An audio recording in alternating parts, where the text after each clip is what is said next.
మన దేశంలో మెడికల్ మాఫియానా లేకపోతే ప్రజల భయాలతో ఆడుకునే శాడిజమో తెలియదు కానీ చలికాలం సీజనల్గా అందరికీ వచ్చే జలుబును చూపించి కొత్త కొత్త వైరస్లతో భయపెట్టేందుకు రెడీ అయ్యారు. సోషల్ మీడియాలో ఇటీవల వైరల్ అయిన వీడియోల్లో చైనాలో చాలా మంది రోగులు ఆస్పత్రుల వద్ద ఇబ్బంది పడుతున్నట్లు కనిపించింది. ఫ్లూ వంటి లక్షణాలు ఈ రోగుల్లో కనిపిస్తున్నట్లు ఆ వీడియోల్లో పేర్కొన్నారు. ఆ తర్వాత చైనాలో ప్రజలకు మరోసారి కొత్త వైరస్ ముప్పు పొంచి ఉందనే ఆందోళనలు పెరిగాయి. 5 ఏళ్ల క్రితం ప్రపంచాన్ని వణికించిన కరోనా వైరస్ కూడా చైనాలోని వుహాన్లో పుట్టిందని ప్రపంచం మొత్తం నమ్ముతుంది కాబట్టి ఈ కొత్త వైరస్ కూడా కరోనాలానే వ్యాప్తి చెందుతుందని భయపడుతున్నారు. ఇప్పుడు ఆ వైరస్ను బూచిగా చూపించి ప్రజల్ని భయపెట్టేందుకు ఇండియాలో అంతా రెడీ అయిపోయింది. భారత్లో ఓ 8 నెలల బిడ్డకు హెచ్ఎంపీవీ సోకిందని జాతీయ మీడియా ఛానళ్లు ప్రకటించాయి. దీంతో దేశంలో గందరగోళం పుట్టించడానికి అవసరమైన సరుకు దొరికినట్లయింది. కానీ ఈ వైరస్ అసలు ప్రమాదకరం కాదనే విషయాన్ని ఎవరూ చెప్పడం లేదు. చైనా ప్రభుత్వం మీడియా వివరాల ప్రకారం ఉత్తర చైనాతో పాటు బీజింగ్, నైరుతి నగరం చాంగ్కింగ్, దక్షిణ చైనాలోని గ్వాంగ్ డాంగ్ నగరంలో హెచ్ఎంపీవీ కేసులు నమోదవుతున్నట్లు తెలిసింది.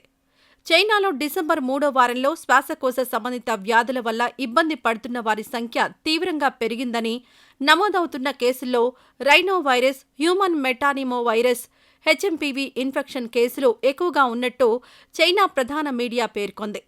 అయితే అసలు ఈ హ్యూమన్ మెటానిమో వైరస్ మూలం గురించి ఇప్పటివరకు ఎలాంటి సమాచారం లేదని చైనా వర్గాలు చెబుతున్నాయి. 200 నుంచి 400 ఏళ్ల క్రితం పక్షుల నుంచి ఈ వైరస్ పుట్టిందని సైన్స్ డైరెక్ట్లో ఉంది. కానీ అప్పట్నుంచి ఈ వైరస్ పదే పదే మారుతోంది. ప్రస్తుతం పక్షులకు ఈ వైరస్ సోకడం లేదు.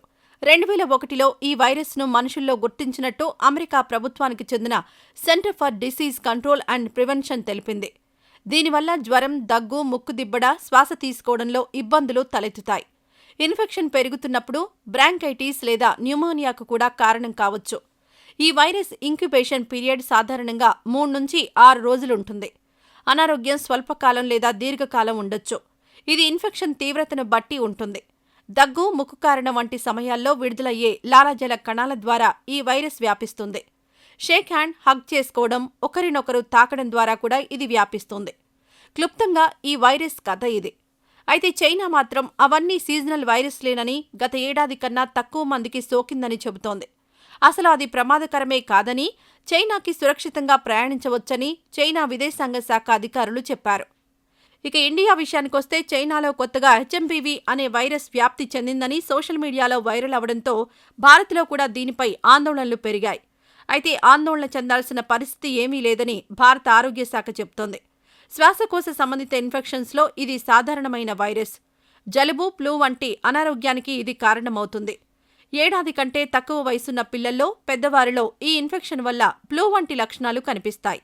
ఇది డేంజర్ ఏమీ కాదు, భయపడాల్సిన అవసరం లేదు అని భారత ఆరోగ్య శాఖ భరోసా ఇస్తోంది. క్యూర్ చేయడానికి ప్రత్యేకమైన మందులు కూడా ఏమీ లేవు. జలుబుకు, దగ్గుకు ఇచ్చే మెడిసిన్స్ వాడతారు. దురదృష్టవశాత్తు నిజాలు చెప్పాల్సిన మీడియా ఇంకా భయాందోళనలు కలిగిస్తోంది. కరోనా కారణంగా చనిపోయిన వారికన్నా ఆ వైరస్పై జరిగిన ప్రచారం వల్లనే ఎక్కువ మంది ఆందోళనతో చనిపోయారన్నది అసలు నిజం. సో జనాలకు అండగా నిలవాల్సిన మీడియా బయట పెట్టకూడదు.